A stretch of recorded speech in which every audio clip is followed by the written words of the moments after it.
Hi, I'm Steve Nathans Kelly, editor of Stream Media Producer, and today I'm going to be talking to Daniel O'Connell, managing director, and Chris Herzog, head of digital at Brand Definition, based in Portland, Oregon, and New York City. We're going to talk a little bit about the kind of video work that they do for their clients, and also about a state-of-the-art production facility that they've nearly finished in their Portland offices, but really haven't gotten a chance to use yet because of our current situation with COVID-19. We'll also talk about how they've pivoted, like so many of us, to remote production. Question on what the business is. I mean, it is working with B2B and consumer technology brands and helping them with these kind of integrated programs that can be anything from PR, we'll start with strategy, but can be anything from PR to social to video to web-based programs. And now we're doing a lot of account-based marketing, and the video is really important for that. So when you take account-based marketing and you've got this really strong, compelling B2B platform, and you just can feed them the right video at the right time. I mean, it's what we do every day, and it's just made the need for taking that step further on video production more urgent, more compelling, more kind of like attractive. And then you have had a big upgrade to your video studio in the works. Is that right? Basically, it was going to launch this month. Yeah. So we hit the end of our lease, and we were in an old kind of industrial building in Portland, an old mill. I mean, it's 150 years old, I think, and it's a red brick old mill, and there actually are the silos on the side of it. If you ever want to Google it, it's called Albert's Mills. And Chris did a phenomenal job on that, and just making sure that it was soundproofed, and that we had the UV filters on the glass, and we did a ton of video out of it. But we're coming to the end of our lease, and we just said we'd look around, and there was a building down the street that was just newly constructed, and we had an opportunity to go in there and just build a studio from the ground up, like from the ground up. So we looked at this space, and it's about 3,000 square feet. And we looked at it, and we could say, all right, this is going to be the office space, and this is going to be the studio space. And we can have a dedicated control room, and the control room can also be an edit suite. And we can double the capacity. And we even said we can even put in an audience area, because a lot of what we do in Portland as a biz dev tool is this output PDX show that we do, and we said, well, what if we recorded this live, and we could actually have these seating pods around it. So we've done that, and then you ask yourself, okay, so you've got this brand new space. Are you going to upgrade the gear? So I mean, we're huge fans of New Tech, have been since day one. We work with them. They're a client. We're a customer. I mean, we're just huge fans of theirs. So we talked about what the suite would look like, and Chris came up with the wish list, and I beat him down, and he came up with it again, and we finagled it, and he beat me up, and that's why we're in. So we got. Have you got the new 4K Mini? You got that one, or are you further up the line than that? Or? We went further up, yeah. Further up, we went with the HTC One Bundle, so that it's more of a larger fixed area for us, and gives us a lot of capabilities coming out of one room. We still have our original Mini as well, so if needed, we can take that on the road and utilize that as needed. But for the new space, we really wanted to up our game and went with the TC One. And the network, you got the storage area network, I think. I got storage. I got new PTZ cameras. We asked our friends at New Tech for some of the new Spark Plus IO 4K, so that we can utilize some of the other cameras that we already have in our space, in addition to the PTZs, and then we're also going to start utilizing the NDI app as well. So. We're going to have cameras all over the place in our new office. The goal is to be able to really create, video content from anywhere and any type of video content. We want to be quick. and efficient, and just really make sure that we can punch out as much video as possible. And so with NDI, I mean, you don't have to be in one fixed production space, right? Anywhere that you can get a camera on the network, you can just start shooting there. I mean, you can produce video wherever. Yeah. That was the thinking, is like the entire space you can shoot anywhere. So the conference room can be a space, so you could do a kind of a webinar with a panel of, and that's something we do actually, is have a panel of experts come in. Maybe they're talking about, audio networking in the education space, and they can come in and we can turn the conference room into a studio space. You can do that in the office, the pod area. You could do it with your phone down in the lobby, because the building's got all this cool shared space in the lobby and up on the roof, and so you can do that. But we still retain the kind of the idea that you can walk into this studio environment and you can have everything, like the PTZs are set up and the macros are going to be written so that you get that kind of frictionless creation. So the minute you have an idea, you can actually go and create that idea and test it. And that's something that actually is really interesting, I think, is how much, when you're doing stuff like account-based marketing or something like demand-based or something like that, we do an awful lot of content creation, but we have to test everything and then sometimes version it. Having that capability to be fast as lightning, to be super agile, means that you can actually you can do that.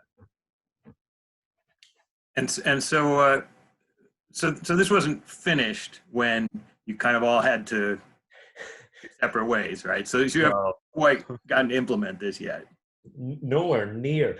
So that's what I mean. Like we've been taking it in turns, going in and receiving the FedEx guy with the mask on, So we got into the space. We designed the space. That we agreed the lease in September, and then we designed the space and they started building it out, and they finished that up on April 1st, and we got into the space on April 13th. And I shot some video there on the punch day.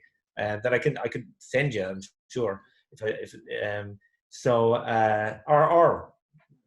could actually, conferencing you in the next time we're there this week, or, but then the new tech gear came in, so now we're at a situation where the truss work is half up. Most of the new tech gear is on site. We still need the storage area and network. I think that's the only thing that we're waiting for. We got some racks that are still coming in. The lighting, the audio stays the same. So I reckon, I think between us, what we'll do is, we'll get the entire setup done by, I would say, the end of next week, and then we should have the studio ready to go as soon as things open up, which could be, we could have the studio ready to go on May 1st. I think definitely, and then that would give us a chance to train people up, because we've got people we'd like to get trained on the TC One, and that would allow us to be completely ready when the world truly opens up. So now, in the meantime, are you doing video production for your clients? So how are you pivoting to that? Oh yeah. I'll let you answer that one, Chris. Yeah, so like most people, we have had to pivot, and we are looking, we're doing several different things at the moment. We're producing video over Zoom, where we are interviewing people much like we're doing right now, recording that interview, packaging it into a nice presentation that has accompanying PowerPoint files and other videos and things that support that message. And we're trying to do, I'd say 4 or 5 videos a week for varying clients, and they range from anything from webinar type content to social media videos, and other interview type setups as well. Yeah, a lot of internal communication. So clients are coming to us that never came to us asking for these things, and they want communications to their channel, communications to their employee base, and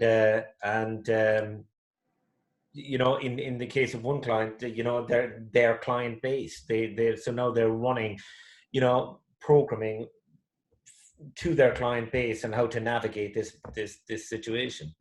So we're having to create a lot more video than we did, I would say, even a month ago. And so what are you using any of the gear? Are you using the TriCasters at all in this, or? We're using the NDI for the capture. You know, NewTek has been phenomenal in their timing with the apps. So yeah, so we're using that. We're using some clients have rules about what platforms they can and cannot use, security and so on. So we'll go with whatever they give us. You know, sometimes they'll shoot the video on site themselves, and we'll take it from them. They'll upload it. We'll take it back down. We'll ask them to do it again, maybe a couple of times. But we'll do whatever is required, and that means using a whole host of platforms and NewTek gear and Final Cut. You know, whatever's facilitates getting the job done. Really, you know. And so with Final Cut, with work that you're doing post-production on, have you had to kind of develop new ways to collaborate on that kind of thing? Yeah, we're utilizing Frame.io a lot of the time when we're working on one project and we need you know, 5 to 6 people to have their input on a video project. We use Frame.io. It's a great way to be able to put one video up there, have people comment on changes and requests, and then you know, we basically have 3 people who are able to edit video from their house at the moment, all on Final Cut. We have a couple people that are also using After Effects and the Adobe suite as well, which would be great. I know that NewTek works well with their premium access and talking to Adobe, so we're looking forward to getting that up and running. But yeah, I mean, we have more and more people at our agency capable of editing video. As the younger generation comes up, they're all already, you know, able to edit, you know, based on just their college work. So I think for that, it's been nice because we have a much larger group of people who can dive into the video production side of our business. You will admit, Chris, that you know, there was one hard drive exchange. Speaking of workflows, there was one hard drive exchange over the weekend. there was sometimes videos just too big to upload and download if you're talking, you know, 600 gigabytes or whatever. But yeah, there was definitely a hard drive drop off on a porch earlier this weekend. Yeah. So there are any sort of particular sort of outward facing video projects that you've been able to do for your client? In this COVID thing, Enterprise Ireland is a client, and they are the Irish agency for the advancement of Irish business here in North America. So what we do for those guys is we do media relations, we do, you know, a newsletter, we do a lot of social media. Their job is to help Irish firms work with businesses here in North America, partner with businesses, and there's usually, you know, a mutual benefit to that, and there's some great examples I could go into, but their client base in many ways, Enterprise Ireland's client base are these entrepreneurial startup companies in Ireland that want to do business over here in the United States. So there's a fair amount of communication that needs to take place, teaching, informing, educating them on how things are changing here in America. So we've got a program going with them right now that is it's a multi episode series that's about how to, well, the subjects are how to deliver an online presentation, how to use social media. So we get third-party experts from the United States and sometimes Ireland who know these markets, and we'll record them in, create the programming, put in an intro, outro, you know, cut it, put the graphics in, and that's one thing that we've been doing. That's just, Chris, I mean, that's only 2 weeks old, right? Yeah, we started that about 2 weeks ago. We've produced 4 episodes of that already, and we have 6 more in the works. We're trying to shoot 2 of those a week at least. Yeah. Yeah, and the focus there really is about business resilience in this time, and we're just trying to create a bunch of different, you know, topics for people to engage with, depending on what business they're running. And then a lot of clients, obviously, um, are Webinar. interested in the whole webinar thing, and we've got to find a way to kind of to deal with webinar fatigue, because you could watch training sessions on the AV industry alone. You could watch training video or webinars and videos continuously for like days or weeks. So what we're doing, what we have with a number of clients right now, is we've got two main initiatives we're working on. One is ways that we can make the webinars more useful, compelling, watchable, and even evergreen. That's one thing. And the other thing we're doing is looking at Infocom and how are we going to get through the noise, because there's going to be a lot of noise, in June, because everybody's going to be clamoring for the same space, and we've got to find a creative, compelling way to kind of get our clients heard, seen, understood at that time. So that's consuming a fair amount of the oxygen in our Zoom sessions, in our internal Zoom sessions at the moment. In fact, we have one. I'm just looking at the calendar. We have one right after this call. Okay. Yeah. I'm pretty sure there's 3 Zoom meetings going on in my house right now. Do you think that even while this social distancing is going on, but once you get the new studio put together, are there going to be ways that you can use it and still follow guidelines of? Yeah. Unfortunately, and there's another thing that we've got on the calendar for this week is we got to be prepared for something like this happening again, and we got to prepare the clients for something like this happening again.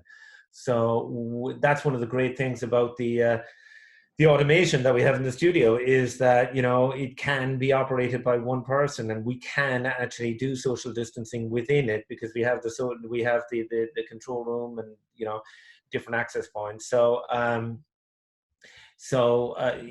think I think we have to be prepared. I mean, it's a new world order in many ways. We've got to be able to get content in from everywhere. We've got to be able to edit from anywhere. We've got to be able to get these clients their message, their education programs, their training.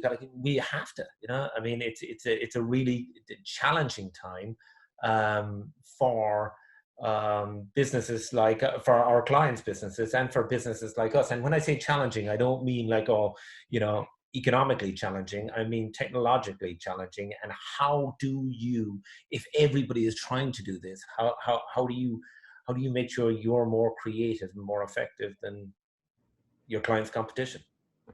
Yeah, I think the most important thing for us is that we are going to have a broadcast quality studio that can be operated by one person. And that's going to be a game changer for us. And especially if something like this happens again, we can say, hey, look, we'll have one person at the office, able to do this video. A client or a talent can come in, be in the studio basically on their own, while our employee is in the control room running the show. And, we'll be able to create a lot of content that way. I already have clients asking for that. I had a call yesterday about that. So. And we have people who aren't clients just looking to use the studio as well, which is great. We're extremely lucky, I mean, that's, where we all are, I mean, we've got the team in New York and in New York City. And I think we're extremely lucky with the team that we have, I think we're extremely lucky with the clients that we have.